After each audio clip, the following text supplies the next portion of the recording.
নমস্কার, শুভ সকাল সবাইকে। কেমন আছো সবাই? আশা করছি সবাই খুব ভালো আছো। তো আর একটা ব্লগ ভিডিওতে তোমাদের সবাইকে অনেক স্বাগত। আর এটা হচ্ছে নববর্ষের ব্লগ।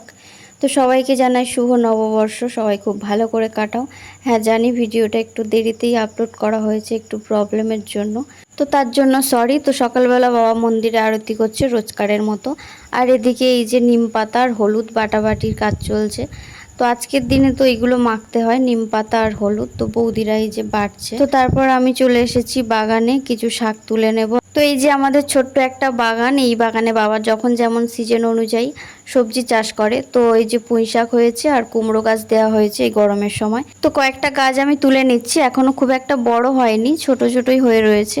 আর প্রতি বছর এই সময়টাতে পুঁই শাক দেওয়া হয় যাতে পয়লা বৈশাখে খাওয়া যায়, মানে সেইভাবে হিসাব করে বাবা দেয় 1 মাস কি 1.5 মাস আগে। তো তারপর স্নান করে এখন তুলসী গাছে জল দিচ্ছি। এই মাসটাতে, বৈশাখ মাসটাতে তুলসী গাছে ঝাড়া দিতে হয়। বাবা মা বৈষ্ণব হওয়ার পর মঠ থেকে বলেছে। তো এমন নয় যে বৈষ্ণবরাই দেবে, সবাই দিতে পারে কেউ চাইলে। তবে যারা বৈষ্ণব, যারা দীক্ষিত, তাদের অবশ্যই করে এই নিয়মগুলো পালন করতে হবে। আর এই ঝাড়াটা উঠানের একপাশে দিয়েছে, মন্দিরের সামনে সারাক্ষণ রোদ পড়ে, তো ওখানে দেওয়া হয়নি। আর আমি পুরো জলটাই দিয়ে দিলাম অনেকক্ষণ যাতে জলটা পড়ে। 1 মাস থাকবে এইভাবে মালসার উপর থেকে জল দিতে হয়। তো তারপর আমি বসে গেছি সবজি কাটতে। পয়লা বৈশাখের দিন তো অনেক রকমের পদ রান্না হবে, অবশ্যই সবার বাড়িতেই সেটা হয় কম বেশি। তো আজকের দিনে একটা কথা প্রচলিত আছে, সেটা তোমরা সবাই জানো, যে বছরের প্রথম দিন যা হবে সেটাই সারা বছর হবে। তো সেটা কি সত্যি বলো? বছরের প্রথম দিনেই যে আমরা কত রকম পদ দিয়ে সব খাওয়া দাওয়া করি, তো সেটা কি প্রতিদিনই হয়? তবুও কথাটা প্রচলিত রয়েছে, সবাই বলে। তো আমি তাড়াতাড়ি করে সবজিগুলো কেটে দিচ্ছি, কারণ 12টা সাড়ে 12টার মধ্যে ভোগ নিবেদন করতে হবে।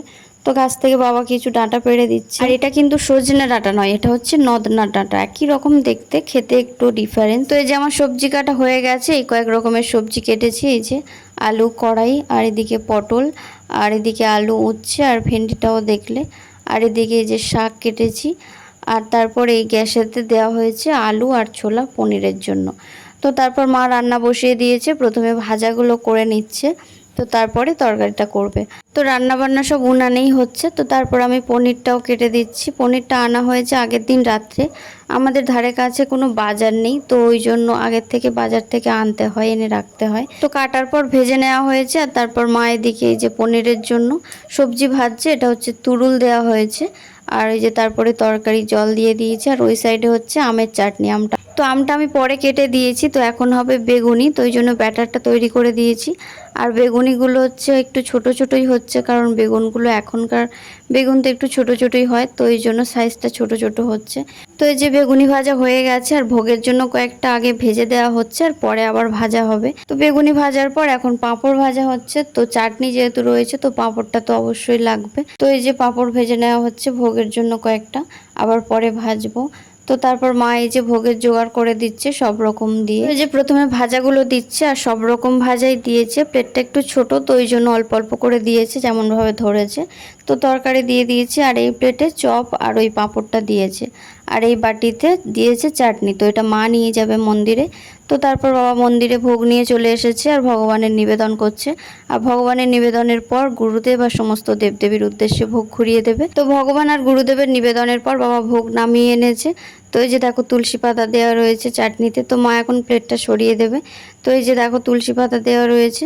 তো তারপর আমরা খেতে বসবো। তো ভিডিওটা কেমন লাগলো জানিও, একটা করে কমেন্ট সবাই করে যেও। ভিডিও ভালো লাগলে চ্যানেলটা অবশ্যই সাবস্ক্রাইব করে দিও। তো তারপরে এই যে খেতে বসেছি, আর ওটা আমার ভাই খাচ্ছে। তো সবাই ভালো থেকো, দেখা হবে পরের কোনো ব্লগে।